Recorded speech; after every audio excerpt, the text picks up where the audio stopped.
Baik, kali ini kita akan belajar laju reaksi. Nah, kita sering mengamati ada kalanya suatu reaksi berjalan cepat, tapi ada kalanya juga berjalan lambat. Kapan suatu reaksi itu cepat, kapan lambat, kita harus mempelajari dulu apa itu laju reaksi. Jadi, definisi dari laju reaksi itu adalah perubahan konsentrasi tiap perubahan waktu. Yang namanya perubahan pasti bisa bertambah dan juga bisa berkurang. Kapan dia bertambah, kapan dia berkurang, mari kita lihat. Misalnya ada zat A berubah menjadi zat B. A di sini bertindak sebagai reaktan. Dan B itu bertindak sebagai produk.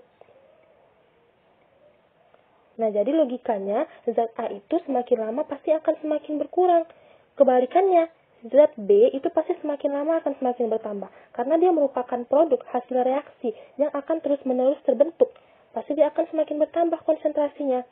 Jadi dari sini dapat kita definisikan apa itu laju reaksi kalau ditinjau dari konsentrasi A, yaitu berkurangnya konsentrasi A tiap satuan waktu. Nah, kalau ditinjau dari konsentrasi B, definisi laju reaksi itu adalah bertambahnya konsentrasi B tiap satuan waktu.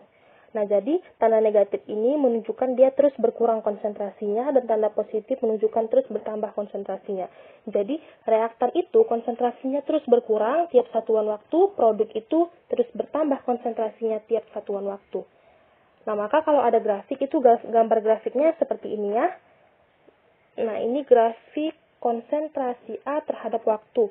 Waktu itu dia di sumbu X, nah konsentrasi A-nya di sumbu Y. Dia merupakan grafik turun ya. Kenapa grafik turun? Karena konsentrasi A-nya semakin berkurang tiap satuan waktu. Nah, kebalikannya, kalau dia konsentrasi B terhadap waktu, dia merupakan grafiknya fungsi naik. Kenapa? Karena konsentrasi B-nya terus bertambah. Jadi terus positif dia.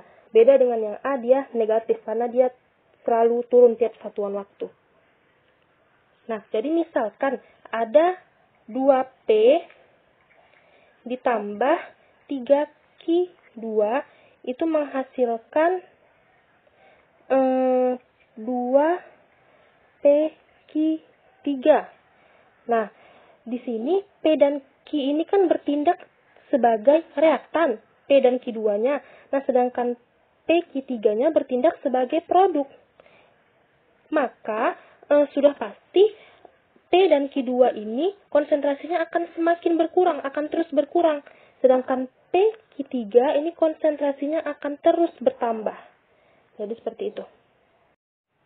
Sekarang ada soal di situ diketahui 0,5 mol gas NO2 dipanaskan di dalam ruangan dengan volume 5 liter sehingga dia membentuk dinitrogen pentaoksida. Nah, itu persamaan reaksinya ya. Dalam 200 detik pertama dia terbentuk 0,5 mol N2O5. Laju pengurangan NO2 adalah, nah kita kan sudah tahu laju pengurangan itu rumusnya apa? Laju pengurangan NO2. Berarti kan perubahan konsentrasi NO per satuan waktu. Nah, tapi di soal tidak langsung diketahui konsentrasi NO2-nya. Nah, konsentrasi itu kan sama dengan molaritas kan? Konsentrasi itu kan sama dengan molaritas. Molaritas itu kan rumusnya mol per volume. Di situ ada yang diketahui gas NO2 molnya 0,5 mol ya. Nah, kemudian volumenya berapa di situ? 5 liter. 5 liter. Nah, jadi 0,5 per 5 itu, ini kita coret ya, jadi 0,1 molar ya. Nah, kemudian sudah kita dapat molaritasnya, kita masukkan ke rumus yang di atas tadi. Nah, berapa perubahan konsentrasi NO-nya kan ini yang kita dapat nih. Molaritasnya 0,1 M per molaritas ya, per perubahan waktunya berapa? Ini dia, 200 detik. Berarti per 200 detik. Nah, tinggal diselesaikan seperti biasa ya. Nah, begini aja saya buat. 0,1 itu kan 10 pangkat minus 1. Ini 2 kali 10 pangkat 2 kan. Nah, berarti 1 bagi 2 kan setengah dikali 10 pangkat minus 2. Naik ke atas kan kurang. Minus 2 kurang 2 minus 3 ya. Berarti ini 0,5 kali 10 pangkat minus 3. Minus 3. Maka jadi 5 kali 10 pangkat minus 4 molar per detik ya.